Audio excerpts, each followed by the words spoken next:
This is our lecture number 5. Okay, we have already completed 4 lectures on this topic. Okay, so we have discussed trading account, we have discussed P&L account, we have discussed balance sheet. 3 part discussed कर चुके. We have discussed the adjustments in 2 lectures. In the first lecture we have discussed 4 to 5 adjustments I think. So yeah, sorry, last lecture में हमने सारे 10 adjustment discuss किया, बाकी के 10 आज complete करते हैं. ठीक है. ओके, तो now the logics are very clear. सबको वो रूल पता है. डेबिट एंड डेबिट क्या होता है? Add. Credit and trade, debit trade and trade debit. इतना आइडिया क्लियर है? ओके. प्लस एंड प्लस, जैसे प्लस होता है minus minus plus, sorry, minus minus plus and plus minus minus and minus plus minus. Debit debit debit add, credit trade add, debit trade, less credit debit less. Debit को add किया, debit ही रहेगा. Credit को add करोगे, credit रहेगा. Debit को less करोगे, credit बन जाएगा. क्रेडिट को लेस करोगे, डेबिट बन जाएगा. नेचर याद रखना है. Trading is an account, P&L is an account, balance sheet is a statement. Balance sheet is what? A statement. I'll be covering certain objectives also in the chapter when we are. जैसा जैसा chapter आगे बढ़ेगा कुछ कुछ MCQs भी हम लोग cover करते जाएंगे इसमें. जैसे कि मैंने अभी बताया ना, balance sheet is a dash, balance sheet is a statement. ये एक इम्पोर्टेंट MCQ है. तो फिर when we will be discussing partners capital and current account, the method of maintaining capital, तो वो उसके ऊपर भी एक दो MCQs आते ही हैं बोर्ड में, वो भी हम लोग डिस्कस करेंगे सॉल्विंग के टाइम पे, तो क्लियर हो जाएगा कॉन्सेप्ट. चलो, नाउ लेट्स मूव फर्दर. तो adjustment number 11. Adjustment number 11. Adjustment number 11. Let's cover the appropriation part. यानी अप्रोप्रिएशन पार्ट कवर करने से पहले we will discuss wages paid for installation.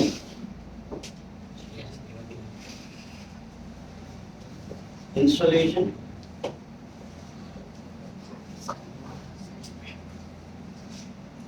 of new machinery wrongly debited to wages account. Rupees 2000. Wages paid for installation of new machinery wrongly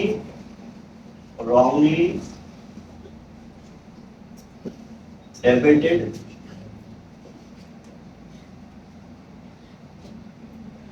to wages account. अच्छा, if you remember, मैंने तुमको adjustments के बारे में क्या explain किया है? Adjustments are those thing which are not adjusted या अनएडजस्टेड या where the certain errors have been made. Don't you think so? ये एक एरर है. ओके, क्या है ये? एक एरर है. अब जिसने डिटेल में स्टडी किया रहेगा उसको पता है. कोई बता सकता है तुम में से which type of error is this? Anyone?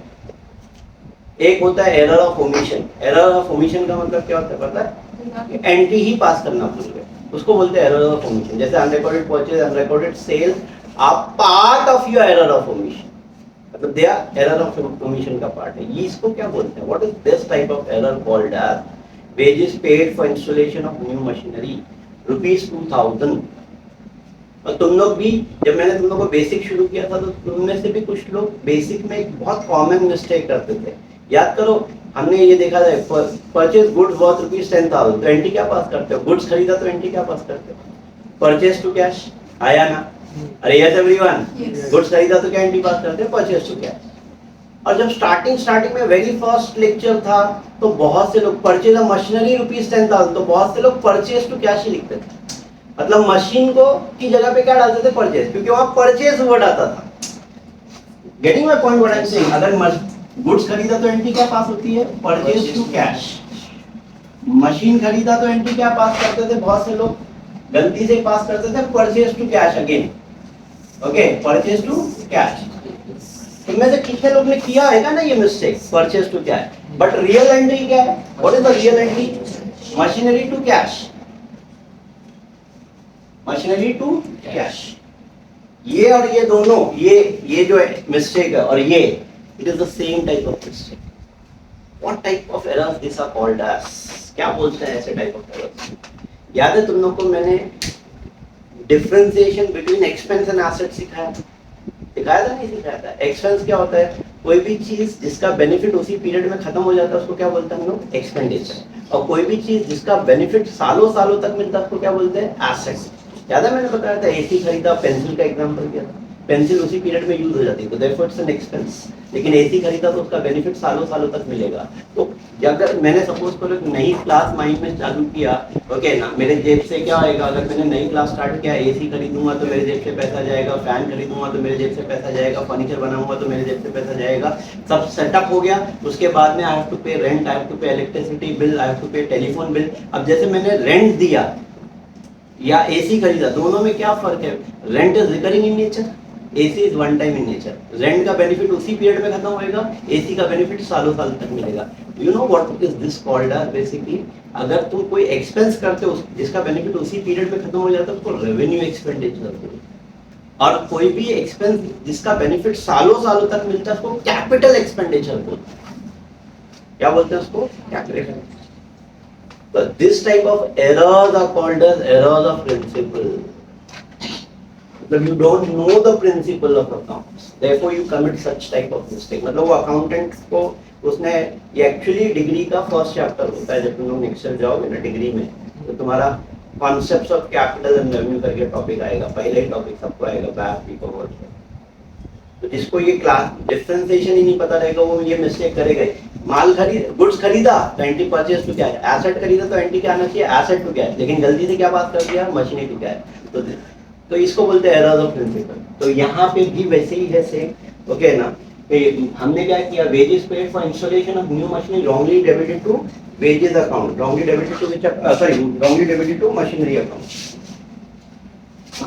Okay, so अब जिन लोगों को मैं इसको दो वे से सिखाऊंगा, कितने वे से सिखाऊंगा? Two ways. Number one way will be rectification of errors, जिसने 11th में किया रहेगा तो उनको तो डाइजेस्ट हो जाएगा, और जिसने नहीं किया रहेगा उन लोग भी ट्राई करना, बहुत इजी है क्योंकि तुमको मैं बेसिक सबको सिखा दूंगा। ओके, अब अपना रट्टा वाला वे भी देखते हैं। This is my trading account, यहाँ आता है टू वेजेस, सपोज वेजेस है 12,000, यहाँ है कि मेरी balance sheet, this is my balance sheet, liabilities and assets. तुमको मैं एकदम इजी वाला वे पहले सिखा, बहुत सिंपल वाला वे। ओके, 98,000। अब यहाँ ध्यान दो, तुमको मैंने एकदम सिंपल वे क्या बोल रहा है? Wages paid for installation of new machinery wrongly debited to wages account, wrongly charged to wages account, wrongly included in wages account are one and the same. Charge बोलो, डेबिटेड बोलो, included बोलो, all. अगर गलती से debit किया तो अब सही करने के लिए क्या करेंगे? क्रेडिट। और क्रेडिट करेंगे, डेबिट को क्रेडिट करेंगे तो क्या करना पड़ेगा? लेस। गलती से इंक्लूड किया तो क्या करेंगे? Less. Less what? Installation charges, charges, या लेस मशीनरी भी लिख सकते हो। तो ये गलती से इंक्लूड था, एक्सक्लूड कर दिया। और ये वेजेस किसके लिए पे किया था? मशीन के लिए। तो मशीन में क्या करेंगे? या तो ये वही एग्जांपल है कि अगर मैंने गुजरात से मशीन खरीदा 90,000 की, तो गुजरात से गोद में उठा के लाऊंगा क्या? नहीं। क्या करना पड़ेगा? ट्रांसपोर्टेशन एंड ऑल दैट सब खर्चा करना पड़ेगा। 10,000 खर्चा हुआ, कोई पूछेगा मशीन कितने में पड़ी, 90 या 1 लाख, तो क्या बोलूंगा? 1 लाख। मतलब all the expenses till the asset is installed is to be added to the cost of the asset as per accounting standard. आगे जाके पढ़ो। ओके, अकाउंटिंग स्टैंडर्ड याद है मैंने बताया था, ये भी बताया था, accounts are based on certain concepts. Accounting standard पे बेस्ड है ये। Add what? इंस्टॉलेशन। थोड़ा लाइट करता हूँ लेक्चर, थोड़ा हेवी हो जाएगा, मुझे ज्यादा हाई वाली वर्ड यूज करता हूँ। ओके, तुम्हारी भाषा में पढ़ाता हूँ, ज्यादा बेटर लगेगा। ये तो बहुत से लोगों को हेवी चीजें जल्दी एडजस्ट नहीं होती। चलो सिंपल वे में आ जाते हैं। Everyone, all of you online student also, तुम लोग अभी यहाँ पे अगर ये नहीं हुआ तो सिंपल वे में क्या बोल रहा है, wages paid for installation of new machinery. ये तो सबको समझ में आ गया कि कभी भी अगर कोई एसेट खरीदते हैं तो सारे खर्चे वो एसेट के कॉस्ट में क्या करते हैं, ऐड। हमने क्या किया, वेजेस जो है मशीन के लिए पे किया, और गलती से जैसे अभी अपने एग्जांपल में, हमारा एग्जांपल क्या था, हमारी फैक्ट्री क्या है, बीड़ी बनाने की, तो जो बीड़ी बनाने के लिए वेजेस पे करेंगे वो ट्रेडिंग में जाएगा, उसके अलावा बाकी के कोई और खर्चे रहेंगे वो इसमें नहीं आना चाहिए, तो वो मशीन का वेजेस है, तो मशीन गलती से वेजेस में इंक्लूड हो गया, इंक्लूड हो गया तो क्या करेंगे, एक्सक्लूड। यहाँ से माइनस किया, डेबिट को लेस किया, डेबिट को लेस किया मतलब भी ट्रेड है, और यहाँ पे हमने क्या, ये किससे कनेक्टेड है, मशीनरी से, और ये क्या किया, डेबिट को ऐड किया, डेबिट को ऐड किया मतलब भी इफेक्ट है। दिस इज द, ये आया एक तरीका। दूसरा तरीका बताऊं, रेक्टिफिकेशन वाला, थोड़ा ये मालूम होना चाहिए, wrong entry, reverse entry, correct entry and final effect. अब जिन लोगों ने लास्ट ईयर पढ़ा है उनके लिए तो बहुत इजी होना चाहिए, जिसने नहीं भी पढ़ा है बेटा तुम लोग भी समझो, बहुत सिंपल वे में आएगा, क्योंकि तुम लोग को बेसिक आता है, बराबर ना, सबको बेसिक आता है। व्हेन यू पे वेजेस फॉर मशीनरी, तुमने मशीन के लिए खर्चा किया तो पहले करेक्ट एंट्री पास करो, तो the entry should be machinery to cash. क्या एंट्री होना चाहिए, मशीनरी, ये मशीन का पार्ट है, वो 2000 रुपये मशीनरी टू कैश। लेकिन हमने क्या पास की मालूम, एंट्री, हमने एंट्री पास की wages to cash, wrongly debited to wages ना, जो बोल रहा है वही करने का, wrongly debited to wages, wages to cash, कितना 2000। पहले ये बताओ किसी को कोई प्रॉब्लम ये दो एंट्री में, is this very clear? Correct entry समझी, मशीन के लिए वेजेस पे क्या एंट्री क्या आएगी, मशीनरी टू कैश, बराबर है, लेकिन हमने गलत एंट्री क्या पास की, वेजेस टू कैश। अब यही एंट्री को क्या करने का, रॉन्ग वाली एंट्री को रिवर्स कर दो, रिवर्स करेंगे तो क्या एंट्री आएगी, कैश टू वेजेस, बराबर है। अब ये जो रॉन्ग है ना इसको भूल जाओ। अब तुम लोग को मैंने मैथ सिखा चुका हूँ ना, डेबिट डेबिट क्या होता है, ऐड, क्रेडिट क्रेडिट क्या होता है, ऐड, डेबिट क्रेडिट क्या होता है, लेस, एंड क्रेडिट डेबिट क्या होता है, लेस। ये यहाँ डेबिट है, ये यहाँ क्रेडिट है, cancel. What is the final effect, क्या बचा, ये कैंसिल हो रहा है, नहीं, तो फाइनल इफेक्ट क्या बचा, machinery account debit to what, wages. देखो अब इसको इनकॉर्पोरेट करना है फाइनल अकाउंट में, वेजेस यहाँ क्रेडिट है, वेजेस यहाँ डेबिट है, डेबिट क्रेडिट क्या होता है, लेस, मशीनरी वहाँ डेबिट है, मशीन यहाँ डेबिट है, डेबिट डेबिट क्या होता है, सबसे बेस्ट तरीका ये, this is the real way of doing finance. Is clear? और एक बात बता दूं, मैंने कितने 20-21 एंट्री जो भी लिखा है तुमको, it is endless. Why endless? क्योंकि अभी जैसे रेक्टिफिकेशन की कोई लिमिट ही नहीं, हजारों टाइप के एरर्स की एंट्रीज आ सकती है, तो इसके लिए तुमको बेसिक ऑफ अकाउंट मालूम होना चाहिए थोड़ा, ठीक है ना, समझा मैंने क्या बोला, बेसिक्स मालूम होना चाहिए। अब जैसे for example, wages paid for installation of new machinery wrongly debited to which account, wages account, जैसे ये एक हो गया। अब ऐसी carriage inward paid for building, या sorry for machinery wrongly debited to machinery account, wages की जगह क्या जा सकता है, कुछ भी आ सकता है, लेकिन ये एक टिपिकल एंट्री है, ये ध्यान रखो। और एरर की ही एंट्री सबसे मोस्ट इंपॉर्टेंट एंट्री होती है फाइनल अकाउंट में, सबसे टिपिकल एंट्री का क्या आती है, एरर्स वाली। Is it clear everyone? चलो, तो is my 11th entry very clear, ठीक है। अब उसके बाद what is next after that, उसके बाद नेक्स्ट क्या है, नेक्स्ट एंट्री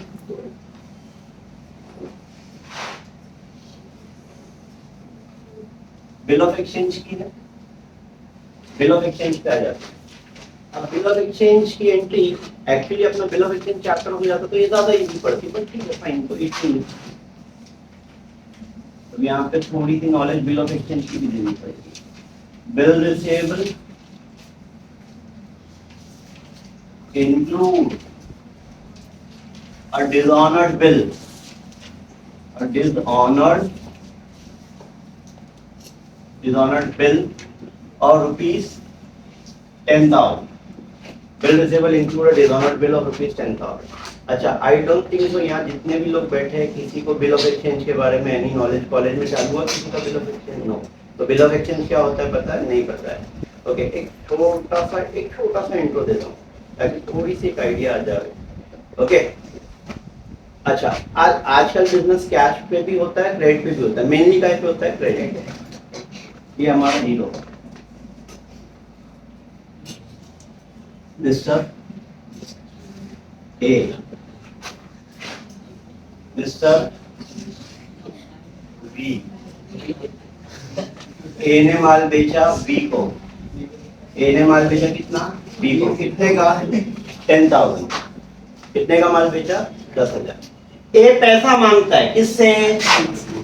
बी से। ए पैसा मांगता है बी से, बी बोलता है पैसा नहीं है। बी क्या बोलता है? बोलता है आई विल नॉट पे you now, I will pay you after 3 month. कभी पे करूंगा 3 महीने बाद। ए बोलता है भरोसा नहीं। ए क्या बोलता है? भरोसा नहीं। क्या पता तू देगा नहीं देगा। वो बोलता नहीं मेरे पास तो पैसा नहीं है, क्या करते हो बोलो, बताओ क्या करना है। तो ये बोला अच्छा ठीक है, no problem. He takes a piece of paper, who? Mr. A. On that piece of paper, A लिखता है 3 months after the date, pay me or to my order the sum of rupees 10,000 for the value received. कौन लिखता है? A लिखता है। क्या लिखता है? 3 months after the date, pay me or to my order the sum of rupees 10,000 for the value received. A को बोलता है B को, सॉरी A बोलता है B को चल साइन कर। B साइन करता है। The day when Mr. B signs this, it becomes a valid legal document and this document is called as what? A bill of exchange. क्या बोलते हैं इसको? Bill of exchange. अब A is the person who is drawing the bill, therefore is said to be what? The drawer of the bill. B is the person on whom the bill is drawn, therefore is said to be what? The drawee of the bill. अब तुम बताओ मुझे ये document valid है या नहीं है? Yes, what you से? ये डॉक्यूमेंट वैलिड है या नहीं है? ये डॉक्यूमेंट वैलिड है या नहीं है? यस, ये डॉक्यूमेंट वैलिड है। मैं तुमको प्रूफ करके दिखाऊंगा। Give me a book please, एक बुक दो। ये क्या है? A piece of paper. ये पेपर की क्या वैल्यू है? कोई वैल्यू है? तो ये पेपर पे लिखा ना ये ने, तो कोई वैल्यू है क्या? अरे कोई वैल्यू है? यस और नो? ये पेपर की वैल्यू है क्या? 8 आना 1 रुपए का एक पेपर। ओके, इसकी कोई वैल्यू है? यस और नो? कुछ यस बोल रहे, कुछ नो बोल रहे, समझ में नहीं आ रहा है। चलो अब मैं तुमको दिखाता हूँ पेपर की वैल्यू कैसे होती है। बहुत छोटी।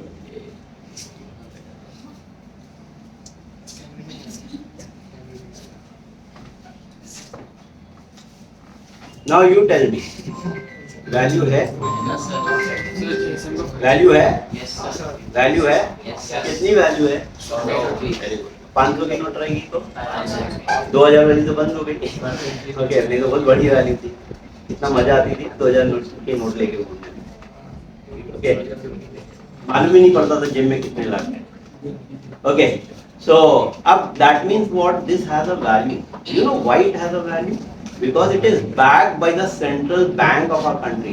लिखा हुआ है I promise to pay the bearer the sum of rupees 100 guaranteed by the Reserve Bank of India. Guaranteed. तुमको मालूम है अगर तुम कहीं ट्रैवल करते हो विद इन इंडिया और किसी को पैसा देते हो, वो बोलता है नहीं I don't accept this as a tender currency of the country, you can send that person to jail. That's the law of our country. Law है, हम मानते हैं इसके लिए वैल्यू है। जिस दिन हम मानना छोड़ देंगे वैल्यू खत्म हो जाएगी। ये तो देखा जाए तो है क्या, ये भी तो एक पीस ऑफ पेपर ही है। आया एक दिन हमारे प्राइम मिनिस्टर ने आके बोले ना कि आज अब ये तारीख से this currency is no more a legal tender currency, उस दिन से उसकी वैल्यू खत्म हो गई थी। याद करो, तो हम मानते हैं इसके लिए वैल्यू है। तो वैसे ही ओके, मैंने तुमको स्टार्टिंग में ही सिखाया था कि वी ऑल वर्क इन, हम लोग सब एक एनवायरनमेंट ऑफ लॉ में जीते हैं। There are certain legal framework. तो जब ए माल बेचता है बी को और ए बिल बनाता है, ए साइन करता है, तो ए भी साइन करता है, अभी को बोलता है चल तू भी साइन कर। The day when mister B signs this, so it becomes what? A valid legal document and this document is said to be what? A bill of exchange. ए के लिए रिसीवेबल है, बी के लिए पेबल है। आगे की कहानी चैप्टर करेंगे तब देखेंगे, ठीक है। अभी फिलहाल ये समझ में आ गया, ए के लिए क्या है, बिल रिसीवेबल है, अब बी के लिए क्या है, पेएबल। अच्छा, जिसके लिए रिसीवेबल है उसके लिए क्या रहेगा, एसेट, जिसके लिए पेएबल रहेगा उसके लिए क्या रहेगा, liability. Very good, okay. So अब now what happened, bill receivable include a dishonoured bill. अच्छा, हम जो कर रहे हैं वो किसके एंगल से, ए के एंगल से। तो ए के पास एक 10,000 रुपए का बिल था, वो डिसऑनर्ड हो गया। डिसऑनर्ड का मतलब होता है, बी ने बोला मेरे पास 3 महीने बाद, उसने प्रॉमिस किया था कि I will pay the money, लेकिन जब भी पैसा लेने गया, सॉरी ए पैसा लेने गया, बी ने हाथ उठा लिया, बोला नहीं है। नाउ यू कैन सी मी क्योंकि लीगल डॉक्यूमेंट है, बट अभी फिलहाल के लिए ये बिल डिसऑनर्ड हो गया। अगर वो ईमानदारी से पैसा दे देता तो उसको ऑनर्ड बोलते, अब वो पैसा नहीं दे रहा है तो डिसऑनर्ड बोलेंगे। क्या बोलेंगे, the bill is said to be what, dishonoured. अब बिल डिसऑनर्ड हो गया, ये बिल डिसऑनर्ड हो गया तो क्या करेंगे, what we are going to do. तो मैं यहाँ थोड़ा सा पिक्चराइजेशन बताता हूँ उन लोगों को। अब ये एक ऐसा एडजस्टमेंट है जिसका दोनों इफेक्ट बैलेंस शीट से ही कनेक्टेड है। ये लायबिलिटी, ये एसेट, ये है मेरा डेटर। मेरा डेटर है 1,10,000 रुपए का। This is my bill receivable. Bill receivable 40,000। दोनों इसकी एक्चुअल में डिसऑनर्ड की एंट्री आती है ड्रॉली टू बिल रिसीवेबल, मतलब डेटर टू बिल रिसीवेबल, ये इसकी एंट्री है। डेटर टू बिल रिसीवेबल कितना, 10,000। 10,000 रुपए का बिल है, 10,000 रुपए का बिल है। कितने का बिल है, 10,000 रुपए का, जो बी बोल रहा है मैं नहीं दूंगा, बी फिलहाल नहीं दूंगा। तो हम बी को माफ कर देंगे क्या, अरे बी को माफ करेंगे क्या, अब मैं तुमको तुम्हारे वैसे सिखा रहा हूँ, माफ नहीं करेंगे तो मेरा डेटर बढ़ेगा या कम होएगा, बढ़ेगा। ऐड करेंगे, ऐड बी आर डिसऑनर्ड। ये बी आर मतलब बी आर चोपड़ा नहीं है, बिल रिसीवेबल डिसऑनर्ड। कितना, 10,000। कितने का मेरा डेटर बचेगा, 1,00,000। अच्छा, बिल रिसीवेबल यहाँ क्रेडिट है तो यहाँ क्या करेंगे, लेस, उतना मेरा बिल कम हो गया, लेस बिल रिसीवेबल कितना, 10,000। कितना हो जाएगा, 30,000। आया समझ में, यस, दिस इज क्लियर। ये दोनों एंट्री आज का जो मैं पार्ट कर रहा हूँ थोड़ा सा टिपिकल है, ये थोड़ा याद कर। पहला क्या था, wages paid for installation of new machinery. Okay, क्या करेंगे, गलती से वेजेस में इंक्लूड हो गया, वेजेस से लेस करेंगे, मशीन में ऐड करेंगे। बिल रिसीवेबल डिसऑनर्ड होएगा, डिसऑनर्ड मतलब क्या, अब तुमको कहानी समझ में आ गई। ओके, बिल क्या होता है, ए के लिए रिसीवेबल है, बी के लिए पेएबल है। ए पैसा मांग रहा है किससे, बी से, मतलब अपने डेटर से। डेटर पैसा नहीं दे रहा है तो क्या उसको माफ करेंगे, नहीं, डेटर बढ़ेगा, ऐड करेंगे, उतना मेरा बिल कम हो रहा है, क्या करेंगे, लेस करेंगे। ओके, ठीक है एवरीवन, चल यहाँ तक हो गया। अब उसके बाद now what is left everyone, bills payable dishonoured भी है क्या, हाँ, चलो बिल्स पेबल डिसऑनर्ड भी देखते हैं। Bills payable dishonoured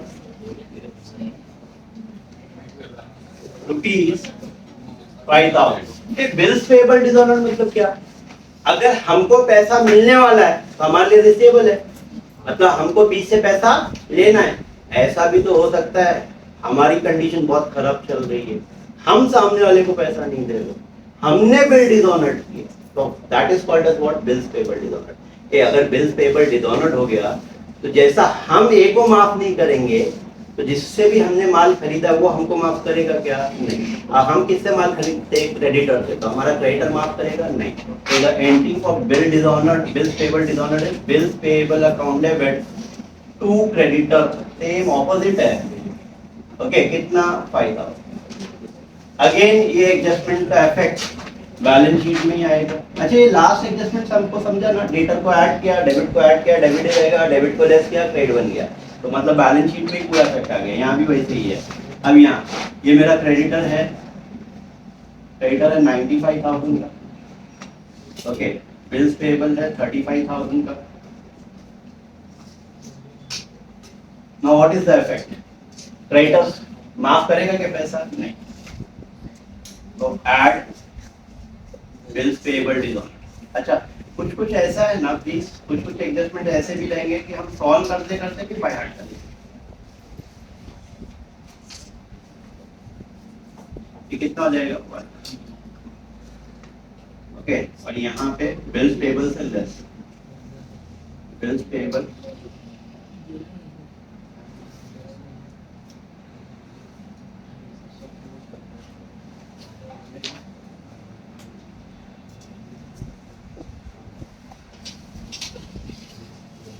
okay, how much?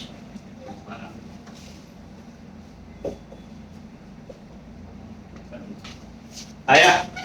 Clear है एवरीवन? तो what is the effect when the Bill Gates bills payable dishonoured रहेगा? तो बिल्स पेबल अगर डिसऑनर्ड हुआ तो क्रेडिटर में क्या करेंगे?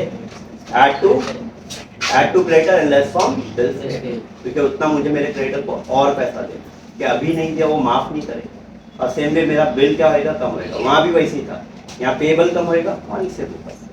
यहाँ क्रेडिटर में ऐड करेंगे, वहां debtor. Is it clear? Okay everyone? तो अब now I think so what is left? Appropriation entry है और कुछ बचा है? Anything else is left? So interest on capital bad debt, what classifies as bad debt?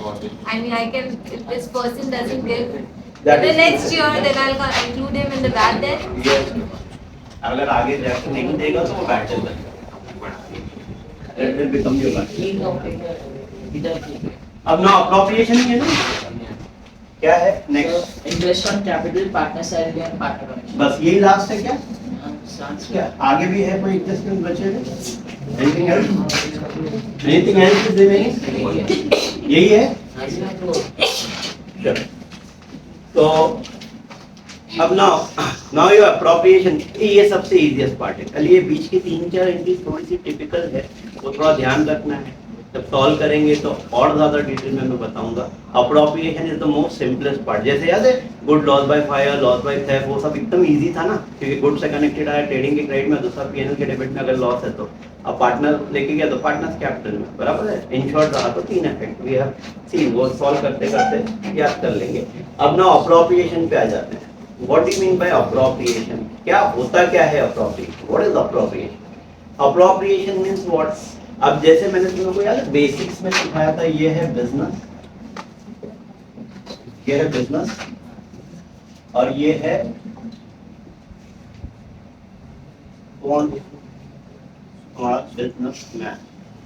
और ये कौन है? Outsider.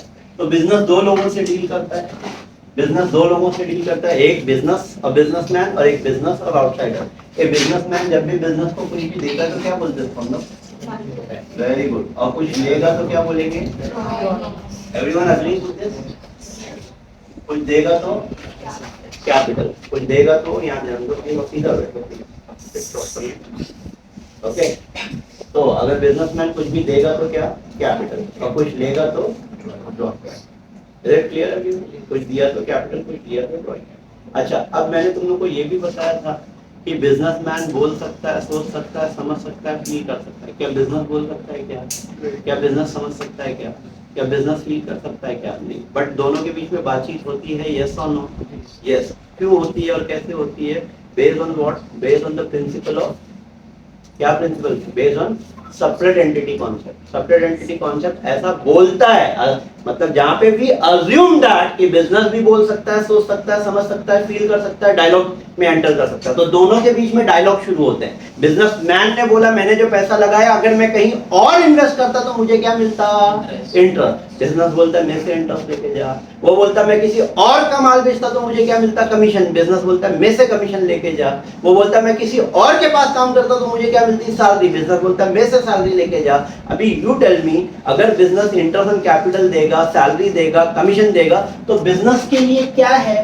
What is for the business? क्या रहेगा? एक्सपेंस है या इनकम है? Very good. For the business it will be expense. और पार्टनर्स लोगों के लिए क्या है? बिजनेसमैन के लिए क्या है? इनकम। Very good. तो मतलब ये इसको बोलते हैं appropriation item. And appropriation item के जो इफेक्ट्स है, it comes in your PNL account and partners capital या करंट अकाउंट। ये कैपिटल या करंट अकाउंट क्या है ये मैं बाद में डिस्कस करूंगा थोड़ा सा। फिलहाल अभी असम करो दोनों वन एंड द सेम है, ए बी तो इंटरेस्ट ऑन कैपिटल कहाँ जाएगा? इंटरेस्ट ऑन कैपिटल पीएनएल के डेबिट साइड में क्या लिखोगे? Interest on capital A B, जो भी इंटरेस्ट आएगा कैसे आएगा सॉल्विंग में देखेंगे। सेकंड इफेक्ट कहाँ जाएगा? यहाँ डेबिट इफेक्ट, यहाँ डेबिट इफेक्ट, तो यहाँ पे क्या लिखोगे? टू इंटरेस्ट ऑन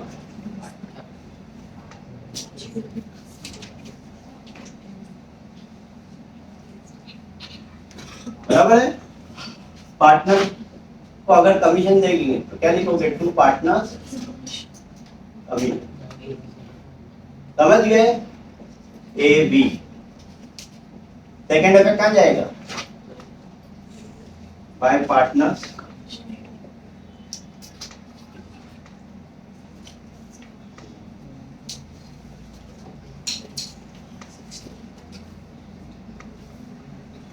फिर पार्टनर को अगर सैलरी दोगे तो कहाँ जाएगा? देखा जाए तो ये कितने, एक नहीं कितने एडजस्टमेंट हो गए? 1 2 3 ए बी कहाँ जाएगा? Bye partners salary. Same way जब बिजनेसमैन बिजनेस से पैसा निकालता है तो क्या बोलते हैं? ड्राइंग। बिजनेस बोलता है नहीं boss, you can withdraw money like this, now you have to give me interest. तो interest on drawing is an income for business. Interest on drawing A B, तो ये कहाँ जाएगा?